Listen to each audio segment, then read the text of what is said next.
La première leçon que moi je retire de cette Coupe du Monde, c'est qu'aujourd'hui il sera difficile de soutenir que le sport pratiqué par des femmes à haut niveau n'intéresse personne. Je crois que l'on a vu aussi bien dans les stades que les audiences télé visuelles que ça intéressait tout le monde.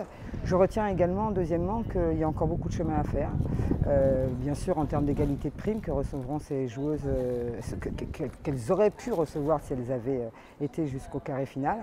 Mais je retiens aussi de ce point de vue-là qu'il y a du chemin à faire quant à la lutte contre le sexisme. Une deuxième leçon que je retiens de tout ça, c'est qu'il va falloir encore être vigilante et qu'il y a du chemin qui reste à faire pour lutter contre le sexisme. Je vais prendre l'exemple du reportage qui a été fait par le journaliste Michel Izard lors du JT de TF1 qui a été extrêmement commenté sur les réseaux sociaux.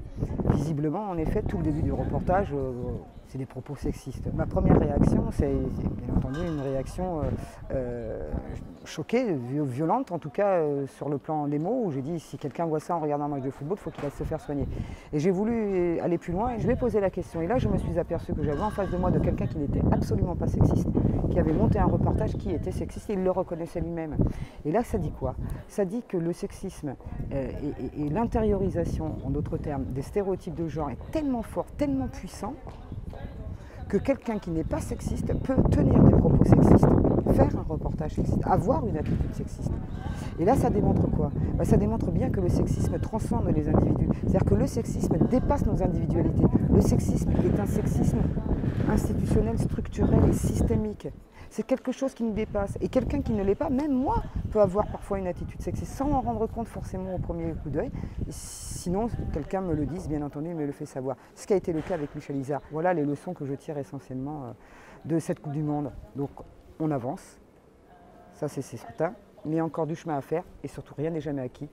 Donc il faut être vigilante sur ce qui va se passer dans les mois et les années qui viennent. Les mots nous influencent dans nos manières de faire, dans nos manières de penser, dans nos manières d'être tous les jours.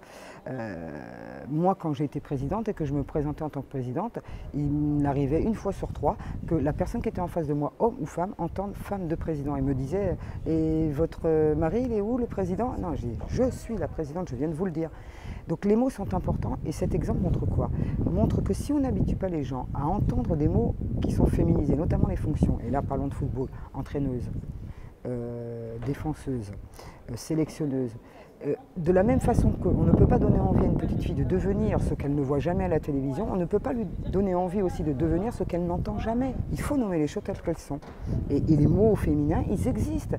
Et il faut se les rapproprier. Parlons d'entraîneuse. Certains disent, mais non, on ne peut pas utiliser ce mot, enfin. Mais les enfants qui ont aujourd'hui 10-15 ans, vous croyez qu'ils ont en tête le terme péjoratif d'entraîneuse? Mais pas du tout. Ça, c'est des réflexes de quinquagénaires comme moi. Ce n'est pas des réflexes de gens de 20 ans. Et puis, deuxièmement, même si tel était le cas, et alors il faut qu'on se réapproprie un terme et qu'on le rende positif alors qu'il était négatif. Donc les mots, oui, sont importants. La sémantique est fondamentale. Mais attention, la sémantique ne fait pas tout. Ne fait pas tout. Ce n'est pas parce qu'on va féminiser les fonctions que pour autant on aura gagné le combat pour l'égalité entre les sexes dans le sport et dans la société en général aussi.